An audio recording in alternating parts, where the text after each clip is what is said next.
অভিযান কি এখনো চলছে, আর কি কি তথ্য আছে আপনার কাছে এই বিষয়ে একটু বিস্তারিত জানতে চাচ্ছি। আসলে রোহিঙ্গারা তো ক্যাম্পে থাকার কথা, কিন্তু তারা ক্যাম্প থেকে বিভিন্নভাবে কাঁটাতারের বেড়া বিভিন্ন জায়গায় আমরা দেখি যে রক্ষিত অবস্থায় আছে, সেই সব এলাকা সহ ক্যাম্প থেকে তারা কোনো না কোনোভাবে বের হয়ে যায়। ক্যাম্পের বাইরে তারা ছড়িয়ে ছিটিয়ে আছে। এমনকি শুধু কক্সবাজার নয়, তারা কিন্তু আমরা দেখছি দেশের বিভিন্ন প্রান্ত, বিভিন্ন অঞ্চল থেকে তাদেরকে আটক করছে আইনশৃঙ্খলা বাহিনী।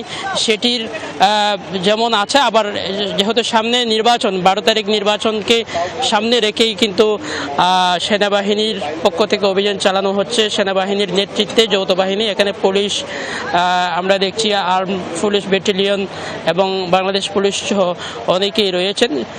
কক্সবাজারের এই আমরা এখন যেখানে আছি এটি হচ্ছে বালুখালী এলাকায়। এই বালুখালী এলাকায় এ পর্যন্ত একেবারে ভোর 5টা থেকেই এ পর্যন্ত সহস্রাধিক রোহিঙ্গাকে আটক করা হয়েছে এবং আটক করে তাদেরকে একটি জায়গায় রাখা হয়েছে, যেখানে তাদেরকে যাচাই বাছাই করা হচ্ছে। যাদের কাছে কার্ড রয়েছে, FCN কার্ড রয়েছে, ক্যাম্পের ভেতরে যারা থাকে তাদের একটা কার্ডের ব্যবস্থা করা হয়েছে। যাদের কার্ড রয়েছে তাদেরকে আলাদা করা হচ্ছে এবং নারী পুরুষ আলাদা করা হচ্ছে। আবার যারা ক্যাম্পের বাইরে বিভিন্ন বাড়িতে ভাড়া বাসা নিয়ে থাকছেন তাদেরকেও